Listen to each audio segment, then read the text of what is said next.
Well, hello, and welcome to the 15th installment of Goss Reads Goss, Menace in the Goldilocks Zone. If you've been following along, you know that our intrepid band of adventurers is on Arborea, and they are looking for a bigger spacecraft to get them to Kryptos. And Roger, who has kind of taken this as his task, is getting very frustrated. And we closed chapter 14 with the following exchange. This is, how long does it take a nectar blossom plant to mature? Peregrine asked Roger. From seed to producing gel. What? Roger asked in consternation. I don't see what that has to do with anything. Well, how long does it take? Peregrine insists gently. Well, the wild varieties can take 3 seasons, Roger answers impatiently. The hybrids can be productive in 2. We've only been here 4 days, Peregrine tells him. Let's give the seeds we planted some time to germinate. Not all seeds that germinate produce gel and fruit, Roger counters bleakly. One step at a time, my friend. One step at a time. Right, so now we begin chapter 15, the Wroughtvine. Roger is up with the sun, as is his habit, although he does not feel at all rested. Images of flames and catastrophe haunted his sleep, and he goes through his morning routine mindlessly, such that once he had flushed his guilt chambers and strapped on the tablet and communication device, he finds himself just standing without anything else to do. He is roused from his torpor, however, when his goggles inform him of the sound of an approaching transport vehicle. It is Broadtrunk, still wearing his morning robes and looking haggard. Good morning, Chieftain, Roger greets him. I take it your vigil is complete. Good morning, Admiral. The Arborean wearily returns the greeting. Yes. Wroughvine's ashes have been consigned to their fate in the river. He looks at the ground thoughtfully. Roger waits a moment, and when Broadtrunk doesn't speak, observes, Not that I'm not happy to see you, but shouldn't you be at home resting? It must have been a long night. It was, and I should, he agrees grimly. It was a long night plagued by regrets and memories of missed opportunities, which is why I am here. He pauses to look at Roger intently. I know I agreed that your business is your own, but I want to know more about why you need a larger vessel. Forgive me, but I get the feeling that your travels are not strictly mercantile in nature. Roger considers the question a moment and chooses delay over evasion or deception. Have you had your morning meal yet? He asks. Would you care to join us? Broadtrunk grunts his assent and watches as Roger collects some nectar gel and fruit to bring to the table. He follows as Roger leads him to the dining table, now lit by sunlight. Ah, there's some Arborean fruit left, Roger notes as he sets his contributions on the table. Please help yourself to whatever appeals to you. Broadtrunk takes a seat along with a bright yellow piece of fruit and a healthy portion of nectar gel. Wroughvine's bowls, he notes appreciatively as he does so. Roger then feels free to assemble his own breakfast, and the two eat in silence until, much to Roger's relief, reinforcements arrive. Peregrine, good morning, he greets his shipmate enthusiastically. As you can see, we have a guest for breakfast. I do indeed, Peregrine replies. Chieftain, how kind of you to join us. I take it the ritual's concluded successfully. Yes, Broadtrunk replies. Wroughtvine is making his final journey as we speak. The chieftain has some questions about our need for a larger vessel, Roger informs Peregrine with exaggerated casualness. Oh? Peregrine turns to Broadtrunk politely. What questions? Broadtrunk appears to consider his next words carefully. I had an opportunity to think about a great many things last night, he says finally, and one of those things was your request for help. I mean no offense, but there are elements to your situation that puzzle me. Such as, Peregrine prompts. Well, there's you to start with, the Orborian says flatly. Around here, Nebulans are creatures of legend, yet here you are, with a cerulean no less. He turns to Roger. I'm sorry, Admiral, but while your people are known to truly exist, they are not known to be travelers. And then the two of you show up in what is likely the most out-of-the-way spaceport on Arborea, with 500 kilos of nectar gel and some sea salt, looking for a large transport because, how did you put it? The Iredians have a high regard for admirals, and you value your privacy. What is this privacy that you will invest so much to protect it?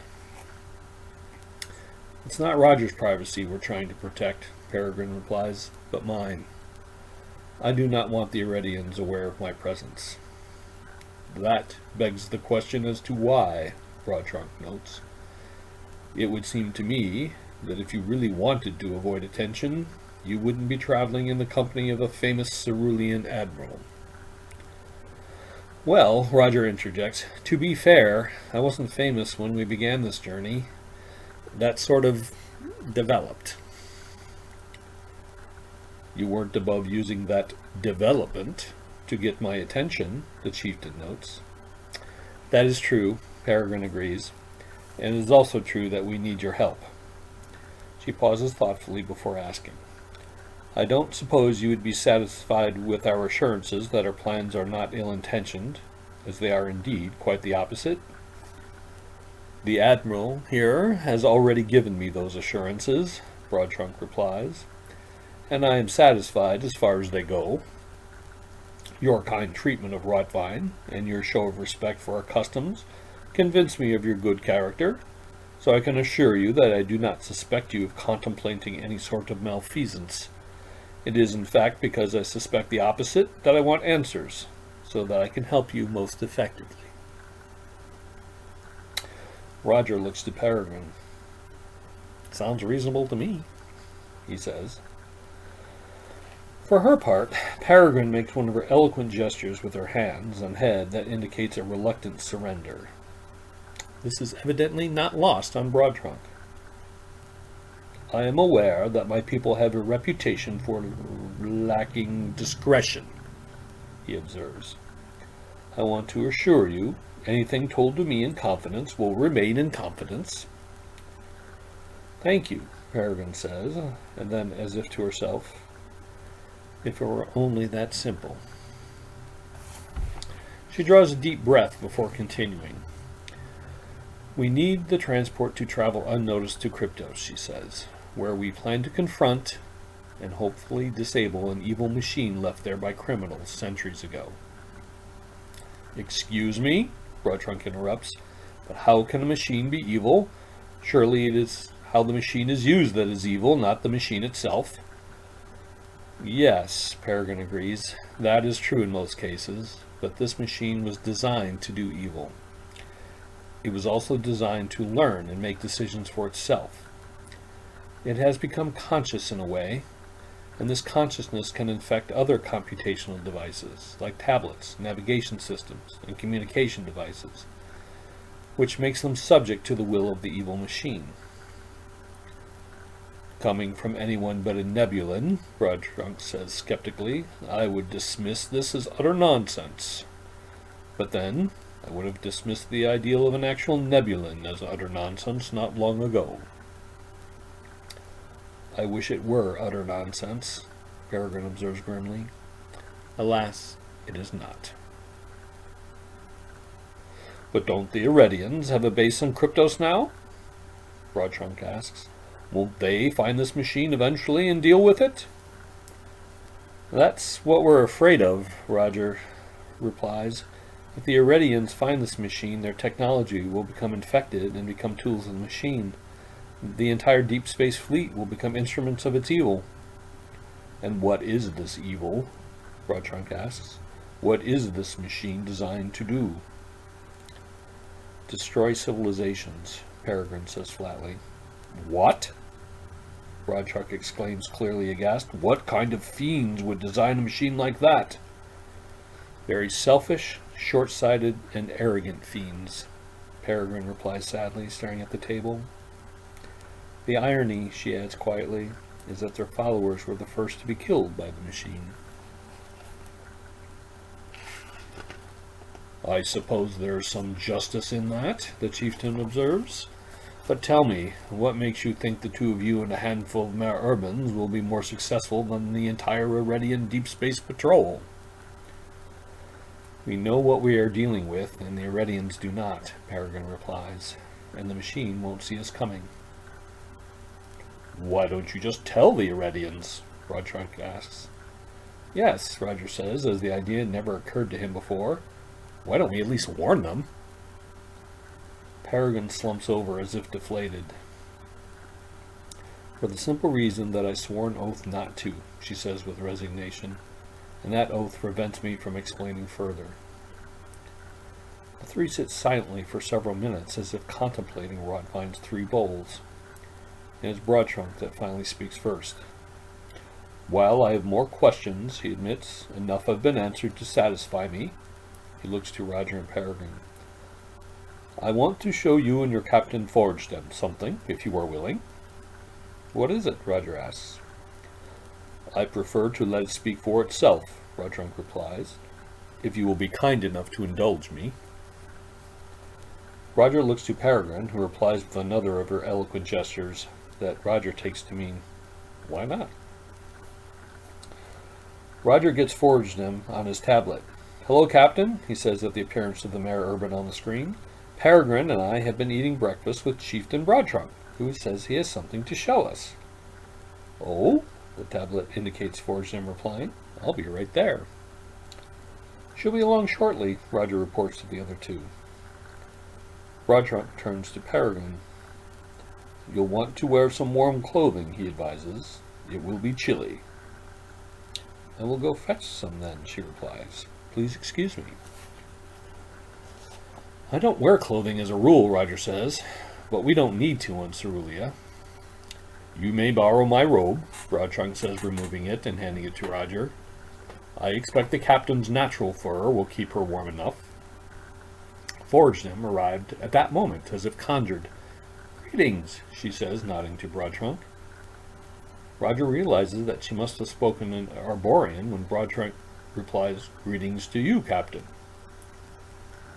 Please tell the chieftain, Forgedem says to Roger, that I'm embarrassed to confess that I have just exhausted my entire Arborian vocabulary. I understand little and can speak less. The captain apologizes, Roger explains to Broadtrunk, but greetings is all she knows in Arborian. It is more than I can recall in Mare Urban, he replies. There is no need for apologies. Roger translates the remark and adds, We have been briefing him on our expedition, and he has indicated a desire to help us. I suspect that is what our outing is all about. Really? Forgedem says. That's good news. She eyes Roger in the robe. Are we going to another funeral? Oh, no, Roger replies. Broadtrunk says it will be chilly where we are going. Peregrine has gone to put on some heavier clothing. I see, Forgedem says. We thought your natural coat of fur would keep you warm enough, Roger adds apologetically. Will it? I don't know, the captain answers, evidently unconcerned. I guess we'll see. The three stood in silence for a few minutes, waiting for Peregrine. Again, it is Broadtrunk who breaks the silence. Has the captain tried some of our native fruits? He asks Roger. He wants to know if you tried the Arborian fruit, Roger reports. Tell him I have. The scarlet ones are my favorite, nicely sweet. The orange fruit is good too, Forgedem replies. But the yellow is too tart for my taste. Roger translates for Broadtrunk, who responds, Yes, the yellow fruit is an acquired taste even among Arborians. I believe that, Forstem admits once Roger has translated the remark. An awkward silence again descends until Roger announces, "Ah, here's Peregrine at last."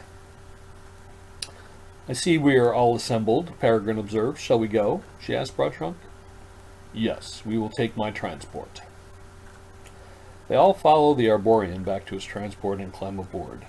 Broadtrunk drives the vehicle across the spaceport, away from the Portmaster station, passing very few vessels as they did so. "Forgive me," Roger says to Broadtrunk, "but this does not seem to be a very busy port." "No," the chieftain agrees, "it is not. I had it built during a period of youthful and arrogant ambition. I still think we can become a major trading center, but age has taught me that saying doesn't make it so." Roger has no reply to that, so the group proceeds in silence until Broadtrunk stops at a vessel about half the size of the Mare Urban freighter. "Is this the Folly?" Forstem asks incredulously. "This is nowhere near big enough." Broadtrunk, of course, heard the captain speak and looks at Roger, then Peregrine expectantly. "The captain wants to know if this is what you wanted to show us," Roger explains in Arborian. Broadtrunk grins in amusement. "Tell the captain that we are taking this to see what I have to show you." Roger translates for Forstem, whose ears become erect. "This is interesting," she remarks. Broadtrunk disembarks from the vehicle, and the others follow suit. The Arborian presses a few buttons next to a door on the vessel, which opens. Broadtrunk weighs them all in. "Take a seat and strap yourselves in," he instructs. "We are going into orbit." The seats are obviously made for bipeds, but Roger finds a kind of shelf in the back that is likely made to hold cargo. He is, nonetheless, able to strap himself in with Broadtrunk's help. There is the familiar shaking and pressing of liftoff, which allows for no conversation. Either Roger is growing more accustomed to this process, or the smaller vessel rises more quickly than the freighter, because the pressing and quaking cease sooner than he expects. "Please remain strapped in until we dock," Broadtrunk requests. "The vessel is not designed to have people moving about in a weightless state." This disappoints Roger, as there are no windows in the cargo area, and he cannot see out the cockpit from where he is. It is not long, however, before he hears Forstem exclaim, "Great flood and tunnel collapse! Is that the Folly?" Roger hears Peregrine ask Broadtrunk if whatever Forstem was referring to was what they had come to see. "Yes," the chieftain replies. "That is the vessel I want to show you." "It's huge!" Forstem exclaims again, once her assumption had been confirmed by Peregrine. "The question is," she adds, "how big is the hold?" "I expect we're about to find out," Peregrine replies. Roger feels the vessel slowing and then a brief and sudden shudder. "We are docked," Broadtrunk announces. "You should know before we enter," he adds, "that while the passenger areas are pressurized, the heat has not been on long, so the air will be cold. It will take another day or two to warm the cabin to a comfortable temperature." The passengers unstrap themselves from their seats, and Peregrine comes back to help Roger release himself. There are no grips and rails, but the back seats have handles that help everyone move toward the open door leading to the airlock. Once they are all in the airlock, Broadtrunk opens the door to the passenger vessel. They move through the door into a frigid but well-lit space that reminds Roger of the Aredian cruiser, as there are walkways leading to a central walkway.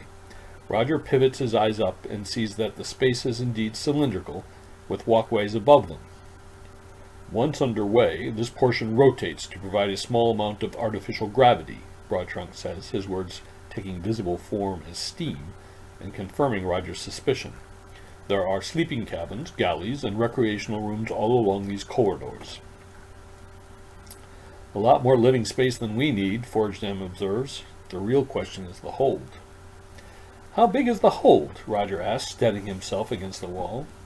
"Let me show you," Broadtrunk replies, pointing in the aft direction of the vessel. They all move carefully along the wall, using whatever they can as grips, albeit reluctantly, as anything they touch is bitingly cold. When they have all arrived at a windowed hatch, Broad Trunk presses a panel and the window becomes bright. The cargo hold is not pressurized at the moment, he explains, but you can see it through here. He moves aside as Foragem floats to the window to look through, fogging the window with her breath. She moves aside to let Peregrine look. Ask him if the rear hatch opens to the full width of the hold, she says. Peregrine complies as Roger looks through the window. There he beheld an enormous space lined by what appeared to be retractable structures and ramps.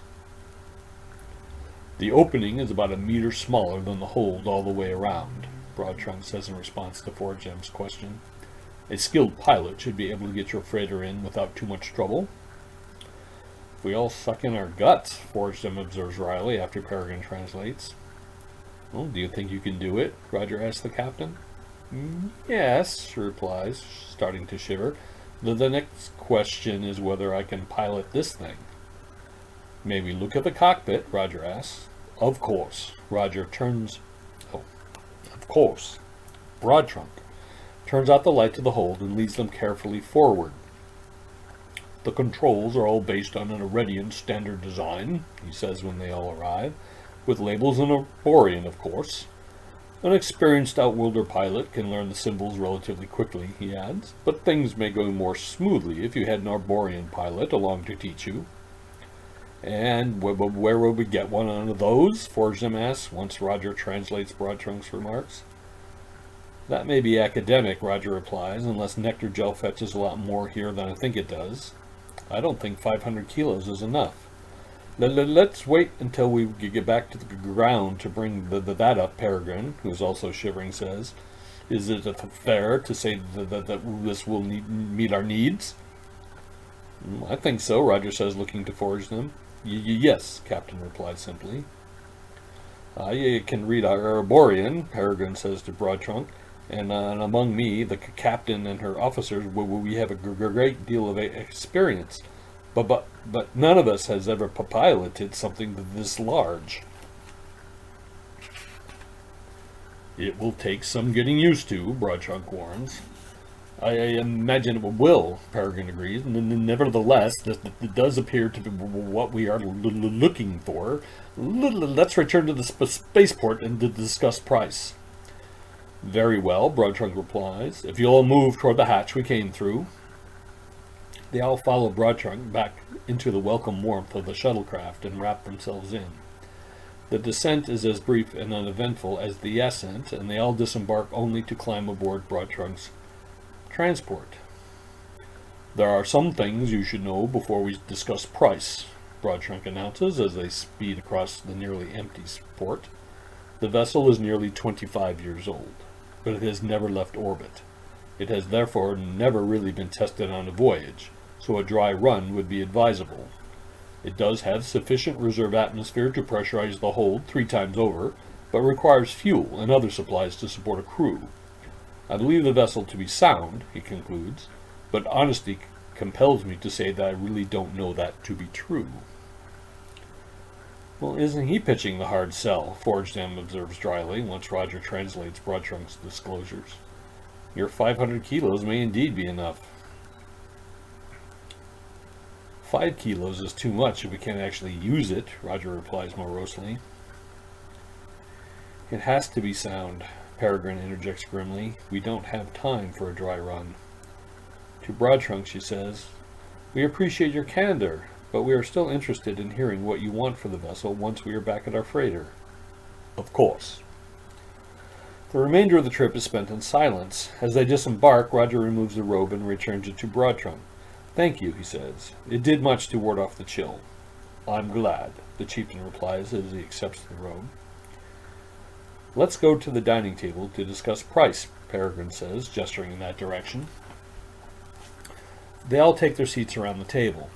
So, Peregrine begins, we accept your disclosures and agree that you are negotiating in good faith. We are still interested in spite of your reservations, and we are willing to pay any reasonable price you ask. I appreciate your confidence, Broad Trunk replies, but I have to admit that the price I ask is not a reasonable one. Roger interrupts his translation to Foragem to ask, what do you mean? I mean that even I would find my asking price most unreasonable. Perhaps you can explain, Peregrine suggests patiently. I ask two things in exchange for possession of what my fellows call the Folly, Rodtrunk says frankly. The first is that you christen it the Wroughtvine, in memory of our friend. Well, that doesn't seem too onerous, Forstem observes once Broadtrunk's demand has been translated. It's a curious custom to name vessels, but I see that as no impediment. You may find the second demand an onerous impediment, the Arborean replies to the translation of her remarks. I ask that you allow me to join your expedition. Both Roger and Peregrine are confused into silence. What did he say? Forstem demands when the silence lasts more than a moment or two. What does he want? He says he wants to join our expedition, Roger tells her as Peregrine asks Broadtrunk. Are we to understand that all you are asking in exchange for that enormous vessel is for us to name it the Wroughtvine and allow you to join us? Yes, Broadtrunk replies. Believe me, I understand the enormity of what I am asking, even if you don't.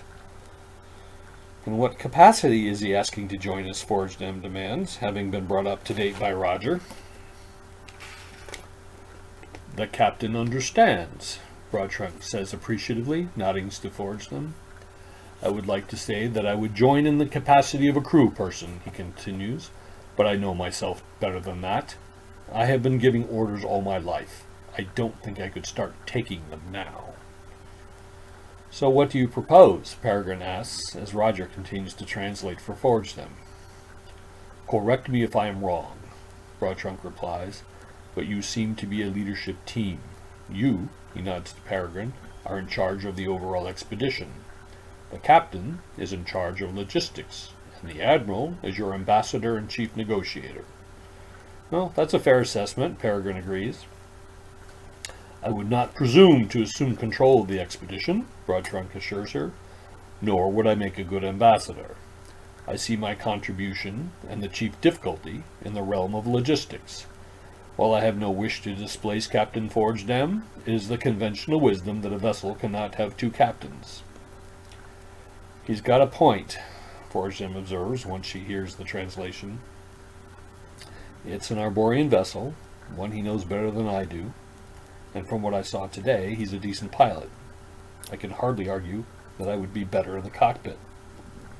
Last and worst, we can't communicate directly. We literally don't speak one another's language. You wouldn't happen to have a spare one of these? Roger asked Peregrine, indicating his communication device. No, my dear, I don't, she replies, shaking her head. Just thought I'd ask, Roger says. How do you see this working? Peregrine asked Broadtrunk after translating Forstem's observations. I must say that I am encouraged by the fact that we see the problem in much the same way, Broadtrunk says. I would add, however, that Captain Forstem holds an asset that I cannot contribute, and that is her relationship with the crew. I see only one solution, as difficult as it is, and that is that we become a leadership team for the vessel. I am the captain of the actual vessel, and she the captain of the crew. Well, that sounds incredibly awkward, Forstem says in response to Roger's translation, especially when you throw on the language barrier. I agree that it will be clumsy, especially at first, Broadtrunk responds to Peregrine's translation of her remarks, but I did study Mare Urban 2 years ago, and have since forgotten it. I expect that it will come back to me if I resume its study. He turns to Forstem. We see things the same way. He pauses, waiting for Roger to translate. That is more important than speaking the same language, as it is a language of its own. He pauses again for the translation. I am willing to work out a shared command if you are. I must think about your proposal, Forstem responds, as the success of our expedition will hinge on our ability to work together. Give me a night to sleep on it. Agreed, Broadtrunk says. You sure you just won't take the nectar gel and sea salt instead? Roger asks Broadtrunk. We will need the proceeds to buy fuel and supplies, Broadtrunk replies. So yes, I am sure. Well, just thought I'd ask, Roger says. That ends chapter 15. Chapter 16 is called Combative Deference and Contentious Agreement. So it promises to be full of thrills, chills, and other excitement. Thanks for watching and listening. I'll see you all next time. I hope you're enjoying it. Thanks.